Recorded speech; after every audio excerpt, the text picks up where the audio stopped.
I did really enjoy today, but my boyfriend, I told him I'd be done by 10, so I do have to. As soon as I showed up, I am the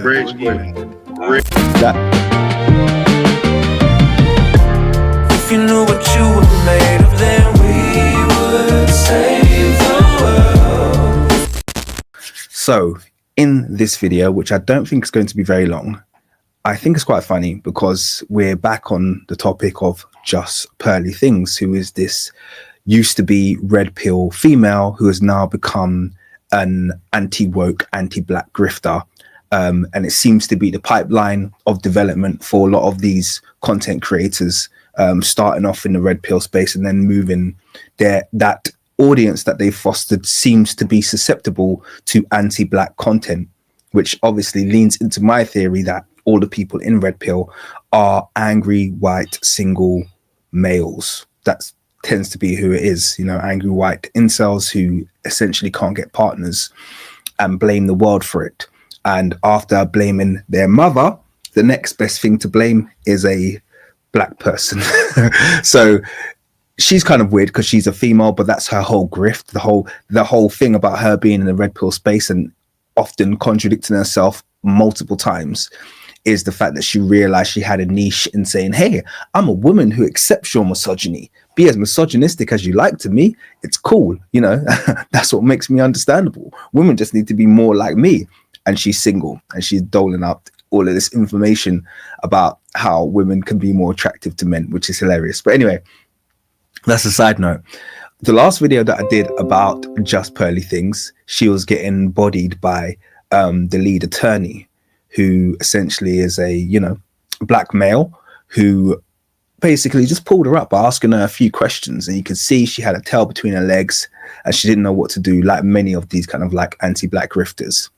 And then today we've got another black male in Marquett Devon who essentially, I'm going to let you watch it, but essentially she just goes running scared as soon as he appears, which I think is hilarious. But I think one of the things that it kind of highlights to me is that when black men stand on business properly, i.e. when we don't propagate the nonsense of this kind of like anti-woke agenda and we don't sell out and we don't raccoon, when we stand on business and we do what's necessary, what you'll see is we get the results. People will start respecting us. And I think that's one of the things, that was one of my takeaways from this. It's like, actually, yeah, more black men, as much as possible, let's stand on business and let's stop making our entire community so susceptible and so vulnerable to attack. Let's be the ones who are gonna stand on business, because when we do, you know, essentially they can't stand up to an intellectual, strong black male. And this is not me making it about men, okay? This is me saying, I think this is definitely a realm where we as men have been lacking. Black men have been lacking in this realm. So it's not a case of we're the only ones who can do it. Yes, no, we as a community should stand on business, but black men in particular, I think we owe it to our community to start taking more of these strong stands, because we've been letting far too much fly. And I kind of touched on it in the previous video, but anyway, rambling too much, let's get into it because it's quite funny. And she doesn't really believe anything she's saying. She'll say whatever's in currency. If you were to check back on Pearl 3 years earlier, was she talking about black people? Absolutely not. Yes. And if you check back on most of the content creators 3 years ago, were they discussing black people? Absolutely not. Certain things come in waves. It's in vogue. It's popular. And so people hop on it. They hop on the bandwagon for the profit. So she's not a serious person. But regardless. And just to jump on that, and obviously red pill is dead. So this is why they've all had to advance their grifts into a new space, because the old space is dead and they still need to monetize that audience that they've created. One would really have to ask themselves why the major interest in black people. And I know that they're lying, especially Pearl, when she's talking about her personal experience with black people. I know she's lying because I'm black. I grew up in a black neighborhood. My whole family's black. And I rarely am around black people. The only times I'm really around black people, to be honest with you, is when I organize to be around black people, when I take out the effort to be around black people by inviting them somewhere. And the reason for that is income level. So there's no doubt that someone as lily white as JustPearlyThings, certainly who's come from great privilege, she's not around black people. This is nonsense. But more importantly, I just don't believe her narrative. I don't believe she's hired a bunch of black people and they've stolen and lied to her. And I'd be curious. And just to be clear on this point, just to make some clarity, he's talking about essentially economic brackets that exist. They exist in housing, they exist in communities. And what you'll find is, and it's the same in the UK, unfortunately, areas where there's high density of black people tend to be areas of poverty. Unfortunately, you don't get high density of privately owned black homes. What happens is black people, when they, gain the wealth to be able to buy their own place or to move somewhere, they move somewhere where, where it's economically viable for them. And that often means that maybe they move themselves into a minority area, but then they want to live in a house that their money is worth. They don't want to, take their income and remain in the estates or the ghetto or the poor area. They want to move somewhere essentially where there's good schools and where their money makes sense. So whether or not you kind of like agree, I don't think you're saying it in negative sentiment, where this feeds into this kind of like anti-black tribe that's pushed out. All of these people are acting like black people are such a burden on them, and they're so, oh my God, I wish black people would stop being, the fatigue, oh my gosh, I feel so affronted. It's like, you don't even have to interact with black people. I always reference an area in London actually called Clapham. Okay. Now Clapham has got one of the worst estates in the world. Yeah. Which is the Clapham Junction estate. I mean, I'm not sure how it is now, but back in the day, that was like, that was a problem estate. There was a lot that used to go down there. And then right literally on top of Clapham Junction, you have Clapham Common, which is some of the most highly expensive and sought after real estate in London. So you have Clapham Common, which is this developed, built up area. And these people live right on top of each other. Now, the people in Clapham Common don't feel like they live in the ghetto. And the people who live in Clapham Junction feel like they live in one of the worst ghettos in the world. And they live in the same area. So explain that, how you can get two classes, for want of a better word, of people living within literally feet of each other and having two entirely different experiences. And that basically happens because people don't realize you exist not only on a physical plane, you also exist in a frequency. Now, I know this is going to sound a little bit deep, but you have to kind of like go with me a little bit. You live in an energy field. And if your frequency or your energy field is not in tune to certain frequencies, then to you, they essentially don't exist. So to the rich people in Clapham Common, the poor people didn't really exist. And to the poor people in Clapham Junction, the rich people in Clapham Common didn't really exist because they existed on two different planes of frequency. And often it's down to what you attract is down to the frequency that you're tuned into. Now, I know that's going to sound really wild, but just going back to this whole idea once again, that people are like, oh my God, it's like you're not even in tune to the frequency where people who are participating in gang violence are a threat to you. They exist in a different frequency. And I can atone to that. When I was growing up and I was more street affiliated, there were certain areas that I couldn't go to. But the moment I kind of switched frequency, I could go to those areas and I was absolutely fine because I was no longer in tune to those frequencies that had me on edge before. Okay, so it's just kind of like it shows you that there's a degree, well, not a degree, there's definite levels of cope and ridiculousness going on in terms of how much people are describing their interactions with the black community. It's kind of like, you don't experience any of that. To know, have white folks done this to you? And does that constitute white exhaustion when they do that? Or does that just mean you dealt with someone who's a crook? For example, in my case, I'd say in the last 10 years, exclusively white males have stolen from me, exclusively. And I'm not talking about a little bit, I'm talking about a lot of money. I don't even know why we're arguing that point. Like, it's very obvious that black people commit more violent crime. Like, I'm not going to gaslight you about the. Now, the important thing, and this is why I would have been privileged to be on this particular panel, And I would have only wanted to be on to engage Just Pearly Things because she's actually been running from me for years. One of my team members years ago reached out to her. Young lady who worked for me. Many of you guys are familiar with her. She reached out to Just Pearly Things several years ago. Just Pearly Things agreed and then changed their mind. Then we had another gentleman who worked for me, young black man. And by the way, I don't doubt anything that he's saying here, because if you see the way she hightails it out of there, it's hilarious. But anyway, let me carry on. He reached out to her and then she agreed but never followed up. And so we've been trying to get her for a while because I've been wanting to catch that body. And I know for a fact that if I was on this panel and whoever organizes the panel would have told her that I was going to be on it, she would have no-showed. Marquett, I can get you on this panel now. Well, if Just Pearly Things is on there, let's get it. Let's get it. Shoot me the info. I'm down. And he got into Notre Dame because there are specific scholarships for black people there. The white guy in my class, he got a 32 and he didn't get in. No one can verify.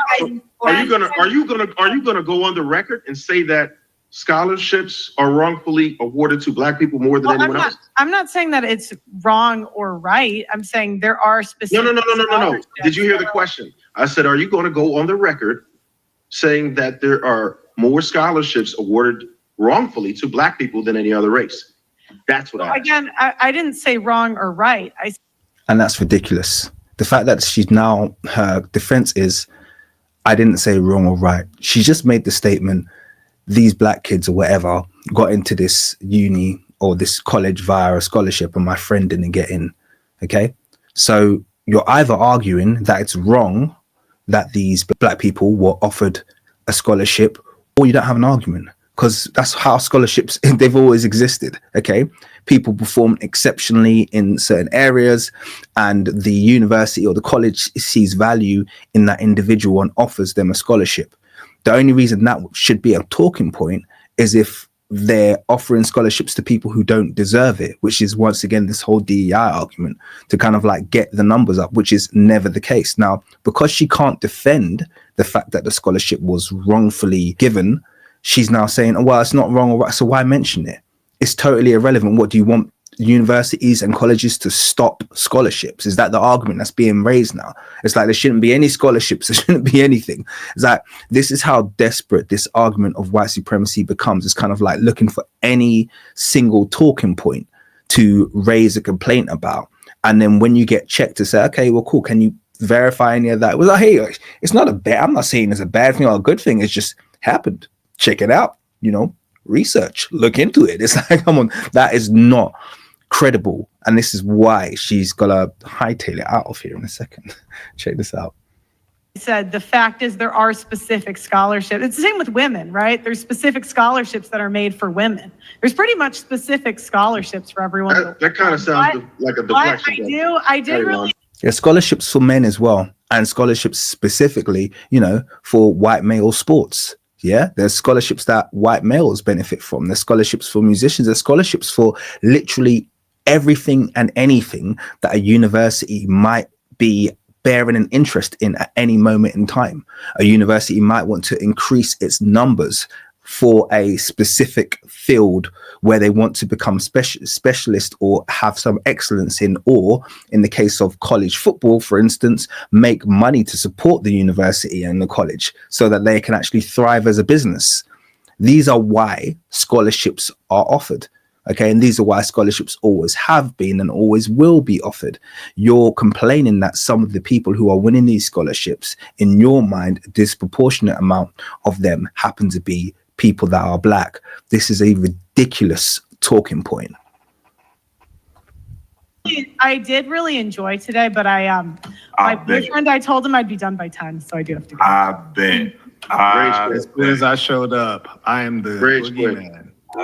That is hilarious. They're like rage quit. They're like, we know what's going on here. Like Marquett's smile is giving me joking. Rage quit. Oh, we can do it again. Super villain. Rage quit. But I told him I'd get on it. Can I just ask you one question before you leave? Can I just ask you one question? I don't use super villain is Can here. I ask you one question? The phenomenal thing is he's saying the super villain is here. Yeah, you're quitting because I'm here. She's not denying it. She's just saying, I'm out of here. I am definitely getting out of here. And she's not even denying the fact that she's blatantly leaving. And the worst thing is he predicted it. He literally said, look, you know, she's avoiding me. Okay. She knows that I'm going to catch her body. And if she sees me, she ain't going to be participating. And literally the moment he entered, she exited. This is like, you can't write this kind of stuff. This is hilarious. Gotta go. I'll see you guys. Rage quit. That's a rage quit. It's not a I rage. bet. I'll see you. I bet. Do it again. Nah, the super villain is here. Y'all scared her off. Hey, what up? Peace of the Saints. Thank you for. I don't know who added me on, but whoever it was, I appreciate you sharing your platform with me. I appreciate that. So Thank you you very say- much for yielding the floor. I do want to state before I left my stream, I especially came here because I wanted to catch Pearl. And before I left the stream, I said, hey, my team had reached out to her and she agreed 2 times and backed out. I said, if I showed up on that panel, she's going to run. I said that before I came over. As soon as she saw my face, she's like, actually, you know, the tea is boiling. And Shorty got up out of here so quick. But with regards to the specific question, I just want that to be stated for the record, because all of these white supremacists, they swear up and down they are the greatest intellect we've ever seen. And then instead of using meaningful statistics, data, and studies, they keep on telling you what their experience was. Well, my experience with Black people, I thought that was insane. Gentlemen, if you want to. I think that's hilarious. I might send that tweet, but it's true.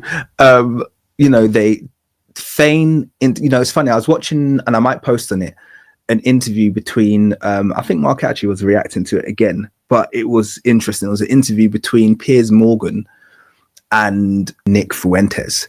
And even Piers Morgan was just able to just strip back Nick Fuentes' constant contradictions, total lack of empirical evidence. You know, one of the statistics that he was promoting was 5 times out. So I think he said there's a 1 in 20 chance that as a Black male American, you've committed a homicide. And actually the figure is 1 in 100, which is completely different. Now, whether or not you know, it's still a high figure, but the fact of the matter is the fact that you need to exaggerate it to such a degree to make your point. And then when he was asked, you know, where did you get it from? He's like, oh, well, you know, I know I've read it somewhere. I know I've read it somewhere. I'm sure you have read it somewhere. You know, this is the thing. They don't actually have to. They just go into their forums and they're in these spirals and these echo chambers of lies and exaggerations that essentially white males create to project their own violence and to project their own misgivings as a population onto somebody else. There's nothing that white males love more than projecting their own ills onto another sect of society. We see it here in the UK, and I spoke about it extensively, the projection of PDF file behavior onto the Asian immigrant community, when it's not. It's always been a domain of white males. And this is the thing. If you look at violence, okay, which they will project onto the Black male community, yes, the crime rate in the US and homicide rate amongst the Black community in the US is higher. But actually, if we just tally up the numbers, okay, between members of the Black race versus members of the white race, and we tally up how many people have you unalived versus this community has unalived, is not even comparable, because you guys engage in your unaliving globally. Okay, so you might not unalive your local white community. You take out a lot of that desire to unalive on the Black community. And then when you've done there, you'll find some brown nation, some Black nation, some, you know, foreign nation, Islamic, whatever it is, to go and, you know, fulfill that desire to unalive people, because you do it on a global scale. Let's be totally honest with you. Yeah. So, you know, you can give us these stats that are favorable to you in a microcosm, but when we look at the macrocosm of behavior, it's not even comparable. And so what you'll understand is this kind of like effort to paint the Black community as these pariahs is just a projection of their own behavior. But anyway, that's a massive side note. Hope you enjoyed watching Just Pearly Things hightail it out of there as soon as a strong black male stepped up on the scene. Hope you enjoyed it. Catch you on the next one. Peace.